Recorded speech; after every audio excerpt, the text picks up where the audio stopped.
वालेकुम वाजी आ गई। मेरा नाम कोमल नवाज है। मेरे अब्बू का नाम मोहम्मद नवाज है।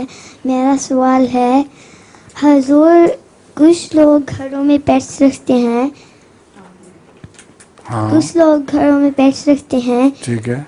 तो क्या इन लोगों की सेहत के लिए अच्छा हो सकता है? क्या इसके लिए, सेहत के लिए घरों में पेट्स रखने से क्या होता है बताएं। अगर अगर आपको नजर नहीं आता आप कुत्ता रख सकते हैं। क्या? ज़रूर उनके बाल भी निकलते हैं ना पेट्स के। हाँ, बाज़ पेट्स जो हैं उनसे एलर्जी हो जाती है लोगों को। मसलन बिल्ली के बाल जो हैं वो गिरने से बाज़ों को बड़ा सख्त है फीवर शुरू हो जाता है। तो हर पेट से नहीं ऐसा होता। अब तोता रखो तो उससे कुछ नहीं होता।